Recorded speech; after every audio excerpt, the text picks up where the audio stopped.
Blog Talk Radio. Welcome to Solutions with Courtney Anderson. I'm Courtney Anderson, your host, and in this episode, we are going to be addressing a really fascinating, riveting, important issue. So, our topic for this episode is Myth Warriors. Target. I don't have the time. I don't have the time. I don't have any time. I don't have the time. And so here at the show, Solutions with Courtney Anderson, of course, we are focused on solutions. And what we're always doing is coming up with tools, frameworks, different ways that we can implement ideas and solutions to try to come up with the best outcome. So the goal, of course, is for all of us, individually, professionally, socially, spiritually, emotionally, to be able to answer the question, why aren't we surpassing our goals? And that's the issue. Are we surpassing our goals? And so our topic here, Myth Warriors, and every time we have an episode that's a Myth Warriors episode, what we're doing is we are sort of getting into the mode where we are going to get out there in the world and we are going to do everything we possibly can to create the type of outcome that we desire. We want to surpass our goals. So we're warriors. We're not sitting somewhere passively. We're not sort of, sitting on the sidelines of life. Oh, I don't know. I'm not really sure. I don't know what's going to happen. No. We have well-defined goals. We have plans. We are constantly reassessing our plans, changing, adjusting, facing the things that are holding us back, what our obstacles are. We're warriors. Because what is more important? And I really think this is something that we need to just let it sit with us for a minute here. What is more important than our desire and drive to fight for what is best for us? Because when we are out in life and we are actively engaged and we are passionate and we are a warrior for the best possible outcome for ourselves, then all of our resources are filled up and we are able then with these reserves to help, to lead, to love, support, and take care of other people. We cannot give to other people when we don't have anything to give them. Now, that might seem sort of, okay, duh, but it must not be. It must not be, because every single episode and every single show and every single program, that I produce and share is based on some feedback. And the Myth Warrior series is all based on things that people have shared with me that they're struggling with.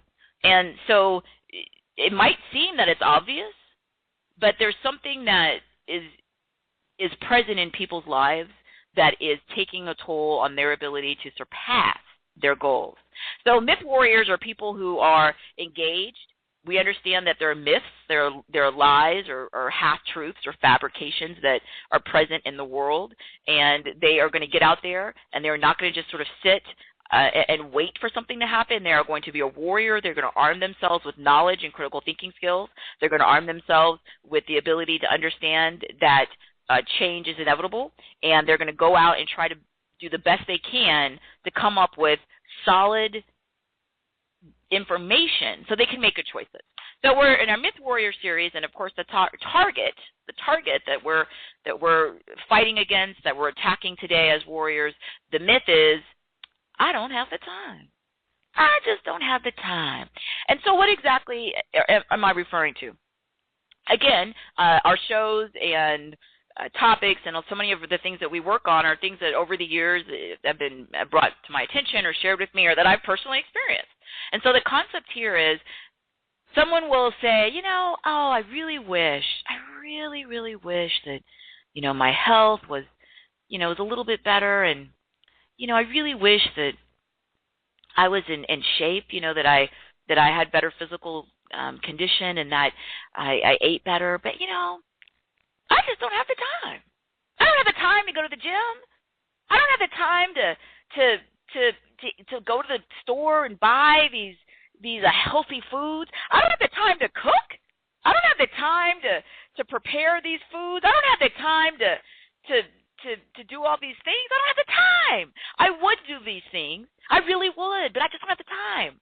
Or as someone is sharing, I really wish I had a job that I enjoyed. I wish I had a job that I enjoyed. I don't enjoy my job at all. I come to work and another day, another dollar. It's the same thing all the time. And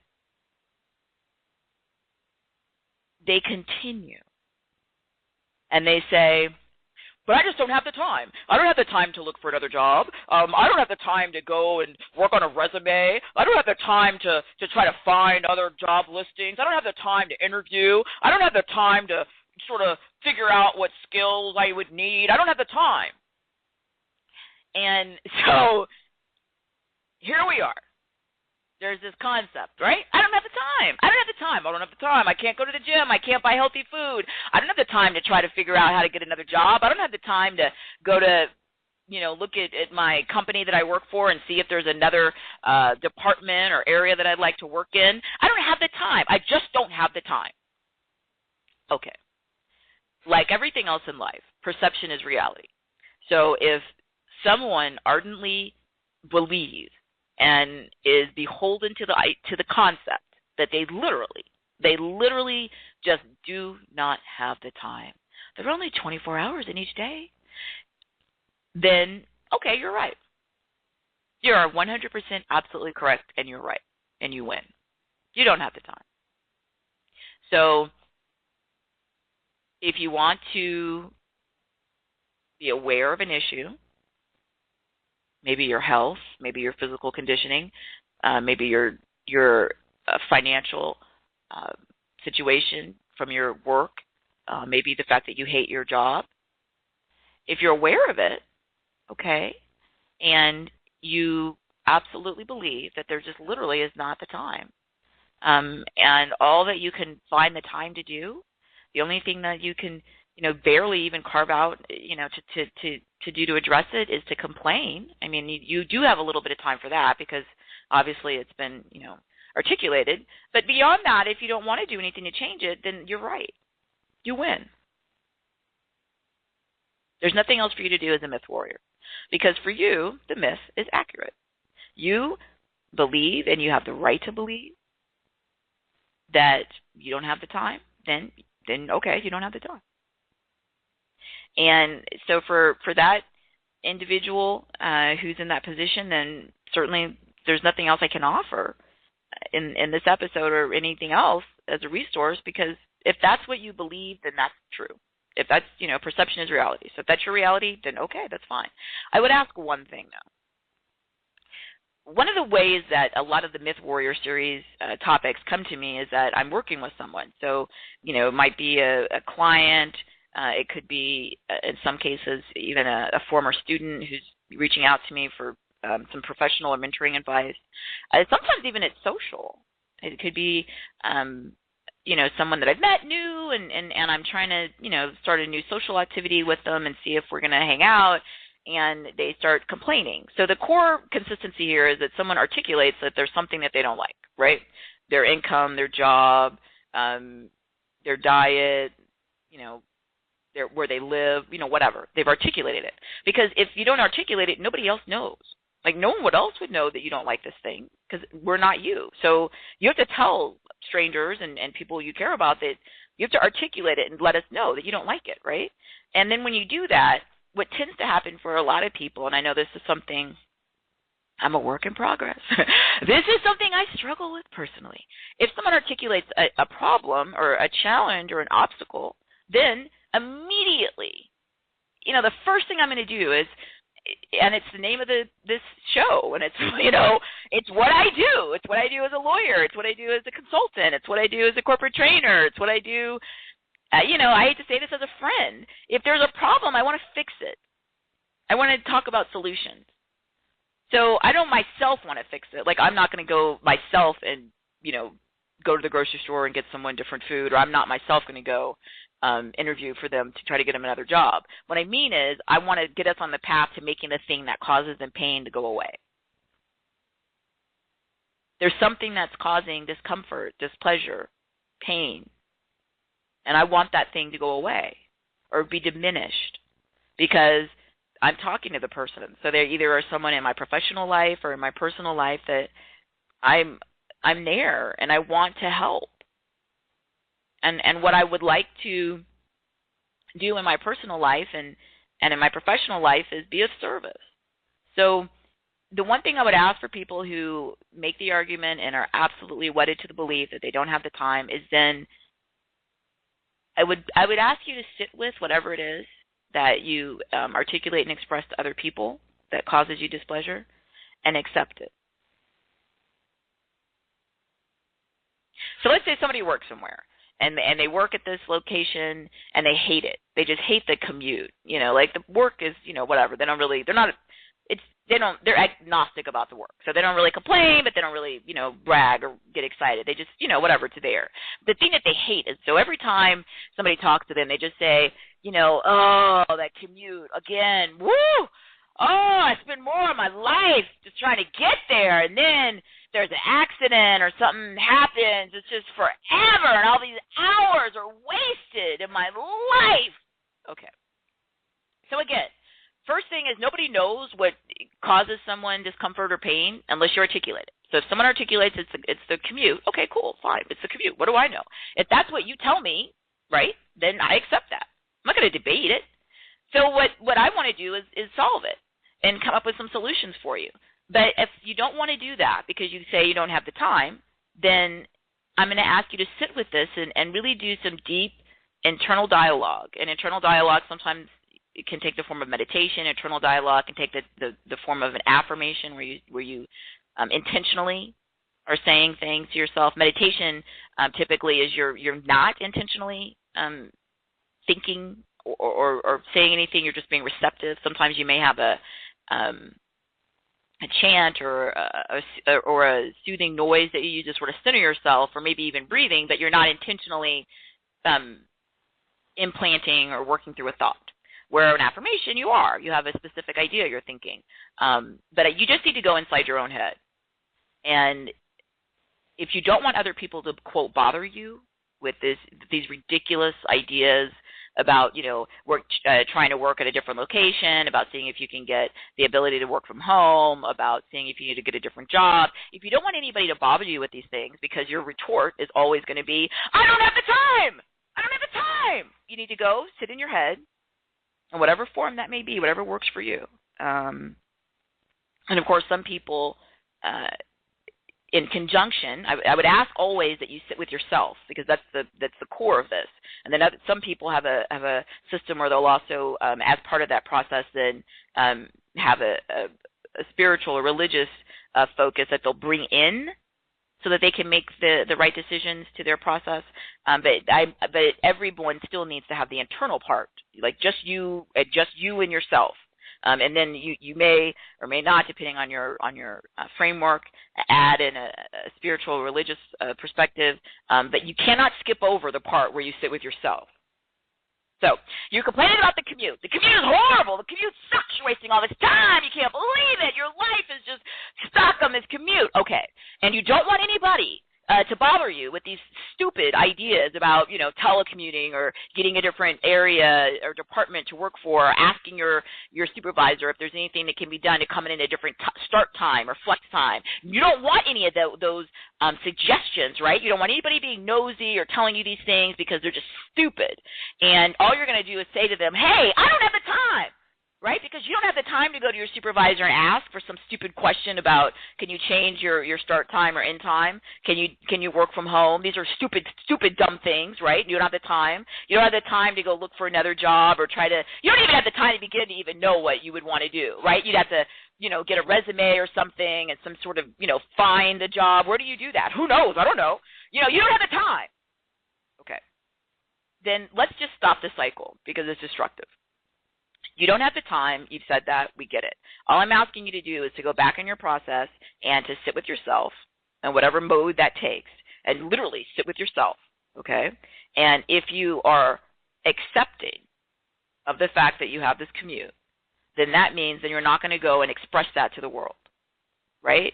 You accept it, so we're not going to go out and express to the world that you are angry and upset and frustrated and it causes you pain. Because if you do that, then people who care, whether it's someone who cares about you as a coworker or a friend or someone that's in your social group or someone that's in your family or your spouse or whatever, then they're going to want to stop the pain, right? People who care about you want you to have good outcomes.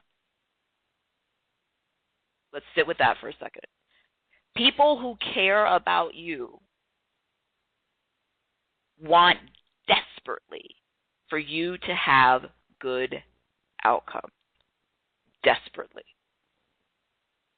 So you have to take responsibility and understand then that you can't share with them a bad outcome, meaning that you're bad, right? You're upset, you're angry, you feel time is wasted, whatever. That's bad. You can't express that and then expect people who care about you not to try to want to do anything to help. So take that burden off of people, because if your reality is that you don't have the time, then and you already know that, then just don't talk about it, right? Because it'll stop this whole cycle. Your belief is you don't have the time, okay, and then you just need to sit quietly and have your commute, and then the people who care about you will never hear about anything that is a bad outcome, right? Because you're not going to say anything negative about your commute, and then no one will ever say anything to you about, hey, why don't you see about getting a different schedule or working from home or maybe a different job? Or no one will say any of that garbage because you won't have raised the red flag. Raising the red flag that there's a problem is what begins this horrible vicious cycle of people who care about you in any form trying in their own way, as imperfect as it is, to try to fix that thing. This is something I think that certainly I've created some more programs that we're going to go that address this in depth, this concept, because a lot of times what happens is people get so angry and just, and as time goes by in life, people can become bitter. And they lash out at the ones they love, right? That's the cliche, right? You hurt the ones that are closest to you, although there's so much wrong with that. Like there's so much I disagree and don't accept. Because if you love them, you're not hurting them intentionally. That's not. It's the antithesis of that. If you love them, then you understand that that's a responsibility. It's a gift, but it's a responsibility. And if they love you or care about you even, or have just a fondness for you, then you understand then that's just going to trigger in them that they want good outcome. So you have to sit with yourself and make a decision. If you don't want to budge on your concept that you don't have the time, then that's awesome. If it's quote true to you, then it's true. No one will ever bring this up as long as you don't address the bad outcomes, because no one will ever know it's an issue for you, right? So problem solved. The second part of the equation, though, is for people who, as we're sitting here and we're talking, they start thinking, well, I don't know. Maybe I could have the time. I don't know.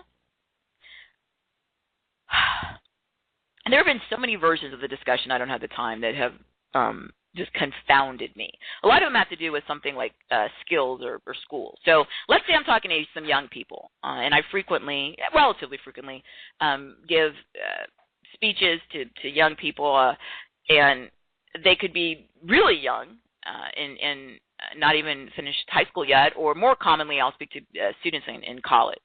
And so when I talk to people who are really young, they're minors, they're under 18, and they really, haven't done much in life in terms of school or work or anything because they're underage. I get this feedback sometimes. People say to me something along the lines of, yeah, because I always ask them, what are your goals, right? That's what I talk about constantly, because it's my job. What are your goals? What do you want? Right? What do you want? And then a nicer, fancier way of saying that is, what are your goals? So what do you want? And then some kids will tell me, depending on their age, something concrete. Oh, I want to live in a certain neighborhood here in this area, and, I'd like to get a motorcycle and have a cat. Okay, that's kind of tangible. I can see where you're going with that. Some people have these really elaborate plans. They tell me they're going to be rich. Okay. Some of them tell me they're going to be rich and famous. And I say, okay, that's all right. And when I start talking to them a little bit more about what the plan is, like how are you going to get where you want to go, right? Then I start saying things like, well, skills are typically helpful. So if you want to be a famous athlete, you probably need to be practicing and playing whatever that sport is and conditioning and working constantly on it because it's competitive at any level. And definitely if you're going to be, famous and rich doing a sport, then you certainly need to be working that like all day, every day. And if you want to be a famous actress or model or musician, then you need to be working on that like constantly, literally every single day. And so I ask people, okay, all right, well, tell me about what you're doing. Like, what are you doing about this? Are you working with someone, privately, or, what kind of program are you using to, are you having vocal lessons? Are you doing strength conditioning? Like, talk to me about the program that you're on to get where you want to go. And then a lot of people say to me, well, I don't have the time. And then I'll talk to people and I'll suggest for those who aren't even sure what they want, maybe it's a good idea to get some credentials. So, finish high school and then go maybe get some sort of license. You can do that and get a professional license. There's all kind of great licenses. You could be a licensed electrician. You could be a licensed cosmetologist. You could be a licensed bartender. You could be a licensed real estate agent. If you want to get a little bit more formal education, you could be a licensed attorney or a licensed certified public accountant, a CPA. There's all kinds of things. And I push that because if you have skills, then even if you're not really sure what you want, you have a license and some sort of professional ploy and go make money while you're trying to figure out, the rest of your plan. And I've never ceased to be amazed at people who say to me, and they're young, right? Like 18, 17, 19, and they'll say to me, I don't have time for school. I couldn't go to a program for 2 years. I couldn't do that. What? And I sit there and I think, wow.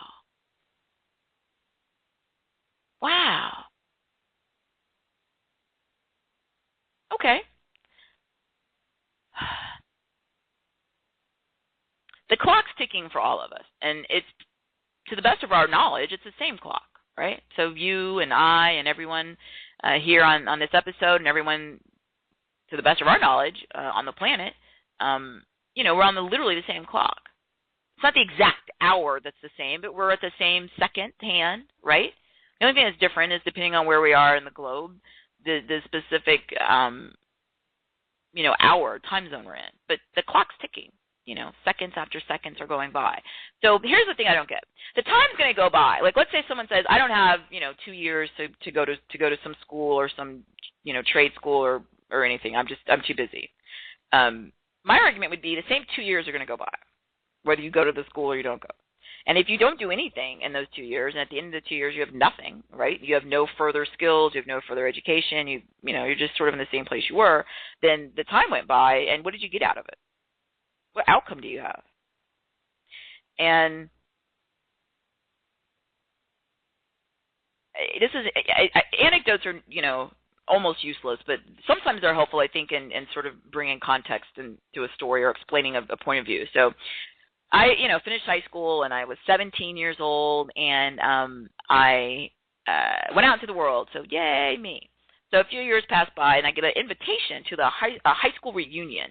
And I went to several different high schools. I was what they call an Army brat. So my father's in the Army, U.S. Army, and we just lived all over and moved around all the time. So I went to a couple of different schools, even in high school. And so I got an invitation for the last school I'd gone to go to the reunion. And I'd only been at that school, I think I was there the final 2 semesters of high school. I was at the same high school.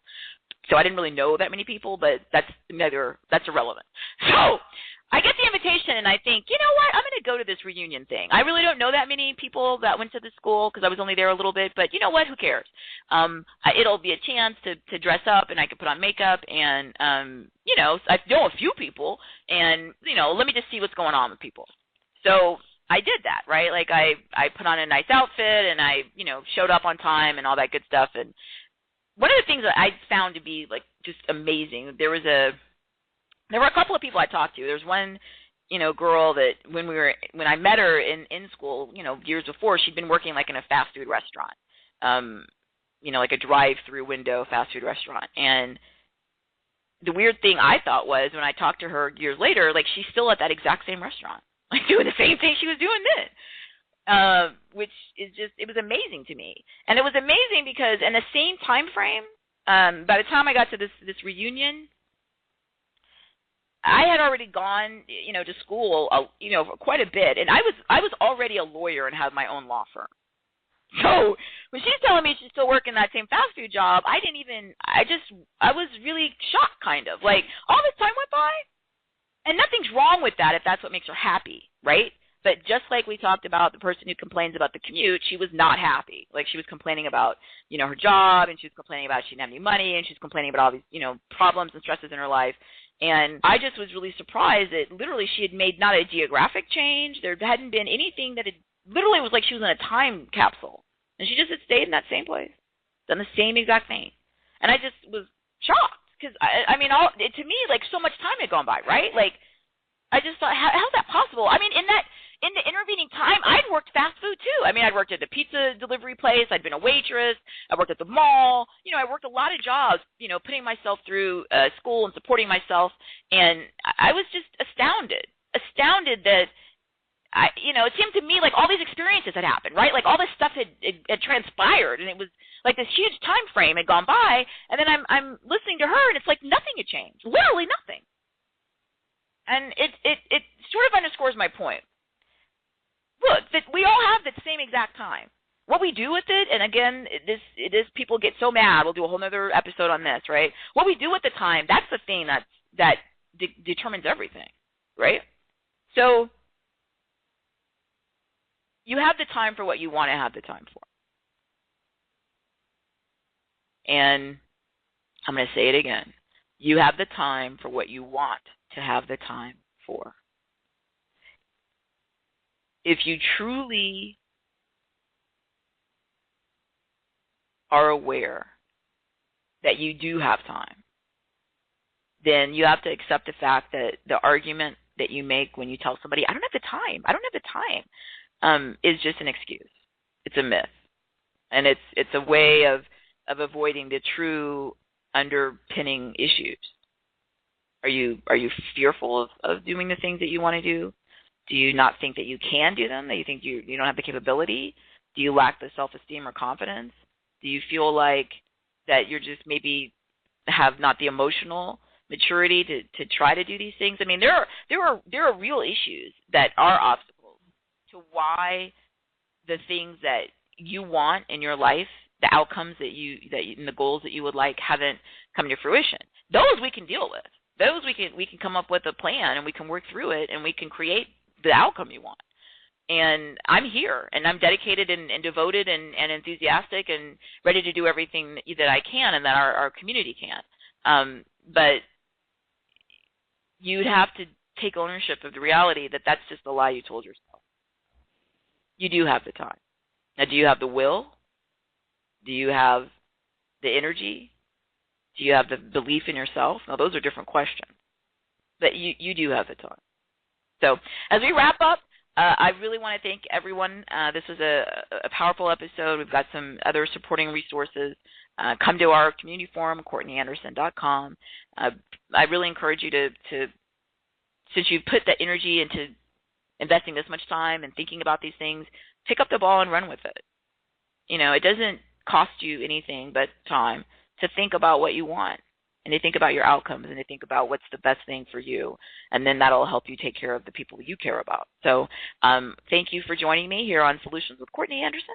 Again, CourtneyAnderson.com. I encourage you to stay involved, and I hope that you have a wonderful rest of whatever day it is that you're experiencing. Thank you.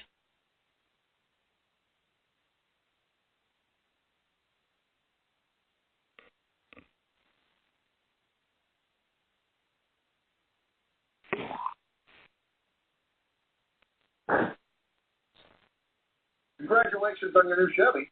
With 10 standard airbags and EPA estimated 38 mpg highway, you guys are going to love your new Chevy Cruze. Thanks again for the great deal. Happy holidays. Chevy's giving more. This holiday season, Chevy's giving more. Get this 2014 Chevy Cruze LT for around $159 a month.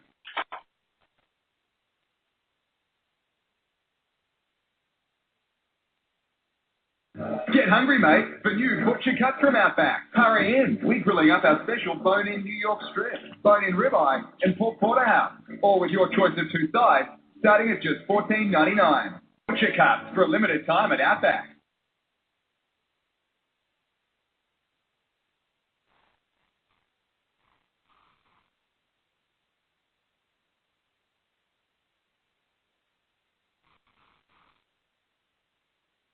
This is Adam Schefter for 5 Hour Energy. Join myself in 5 Hour Energy throughout the season.